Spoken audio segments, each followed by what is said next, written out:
जब हम पूरी लगन मेहनत और ईमानदारी से पढ़ाई करते हैं फिर भी बार बार असफलता मिलती है, उस स्थिति में मन में अवसाद और शरीर एक हमें विषय थोड़ा सा जानकारी आपसे चाहिए, जिसका भी प्रश्न हो।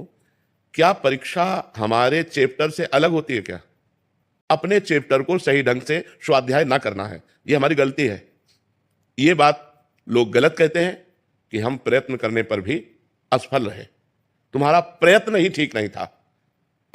जब आपके पढ़ाई का समय है, आप बॉयफ्रेंड बनाएंगे, आप गर्लफ्रेंड बनाएंगे, आप गंदी बातें करेंगे, आप गंदे चैप्टर अपने दिमाग में रखेंगे, तो अपने स्वाध्याय का चैप्टर आप कहां रखेंगे? तो फेल तो हो ही जाएंगे।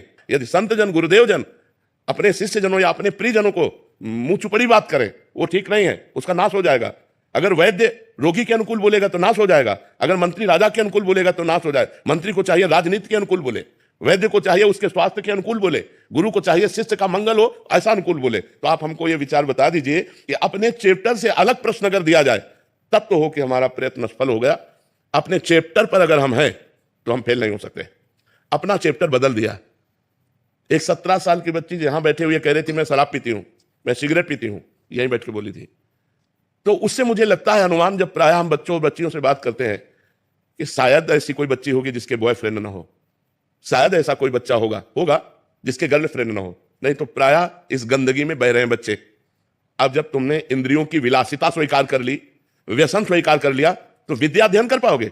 विद्या अध्ययन के लिए एक तपस्वी का जीवन व्यतीत करना पड़ता है, ब्रह्मचारी, पवित्र आहार, समय से उठना, समय से सोना। और आप फेल हो जाओ तो हमें बताओ। बचपन से ग्रंथ पढ़ रहे हैं, इतने इतने मोटे धर्म ग्रंथ हैं, आज आप प्रश्न कर रहे हो, उन्हीं से उत्तर दे रहे हैं। शास्त्रों का स्वाध्याय न किए हो तो उत्तर कहां से आवे? धर्मयुक्त उत्तर होना, ऐसा नहीं कि मनमानी हंसी मजाक हो। तस्मात् शास्त्रम प्रमाणम ते कार्य कार्यो व्यवस्थित हो, एक भी शब्द मिस्टेक नहीं पाओगे। ढूंढ लो, किसी ग्रंथ में लिखा मिलेगा। ऐसे नहीं कि जो मन में आया सो हम बोल दिया, तुम्हें संतुष्ट कर दिया। तो भाई, यदि आप ब्रह्मचर्य नहीं रहोगे, आप धर्म से नहीं चलोगे, आप पवित्र भोजन नहीं करोगे, तो आपका दिमाग ही काम नहीं करेगा, तो फेल तो हो ही तो जाओगे ना। एक जगह हम मानते हैं कि आपने बहुत ग्रेजुएट पढ़ाई की, आपने अच्छी पढ़ाई की, इसके बाद आपको नौकरी नहीं मिल रही, यह हम मान सकते तुम्हारा बुरा प्रारब्ध है, तुम्हारा बुरा भाग्य है जो तुम्हें आगे नहीं बढ़ने। लेकिन फेल होने में हम नहीं मान सकते। फेल होने में भाग्य नहीं, तुम्हारी असफलता है, तुम्हारा प्रमाद है, तुम्हारी गंदी बातें हैं, जो तुम मोबाइल में समय देते हो, जो तुम गंदी बातों में समय देते हो। अगर अपने चैप्टर पर समय दो तो आप कंठस्थ कर सकते हो। हम कह रहे हैं 4 बजे उठकर हर विद्यार्थी किसी भी ग्रंथ का पाठ करे, अगर उसे कंठस्थ ना हो जाए तो हमें बताओ। कितने बड़े बड़े ग्रंथ है तुम्हारे, इतने मोटे मोटे हमारे धर्म ग्रंथ हैं, इतने मोटे मोटे ग्रंथ हैं। तो आप अपनी असफलता का स्वयं कारण है, ना कि भाग्य, ना कि कोई देवता। आप हमें इस विषय पर बताइए, यदि कहीं भी आपको संशय लग रहा हो। ब्रह्मचर्यहीन जीवन स्मृति विहीन जीवन है, और ब्रह्मचर्य युक्त जीवन स्मृतिवान जीवन है। कम से कम 22 वर्ष तक तो ब्रह्मचर्य रहना चाहिए, चाहे बच्ची हो चाहे बच्चा। 22 वर्ष तक तो 10-5 बॉयफ्रेंड गर्लफ्रेंड हो जाती है। ये व्यभिचार प्रवृत्ति है, ये गंदी प्रवृत्ति है, ये पाप प्रवृत्ति है, और वो बढ़ती चली जा रही है।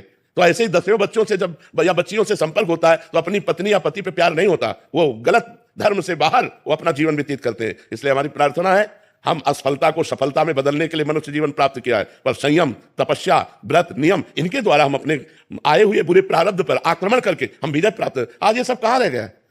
बच्चियां शराब पीती हैं, सिगरेट पीती हैं, खुद बताया, हमको क्या पता चले। अब बोलो नए नए बच्चे बच्चियां एक क्लब जाना है, गंदी बातें करना। अब ये कैसे? पढ़ाई का समय है इस समय।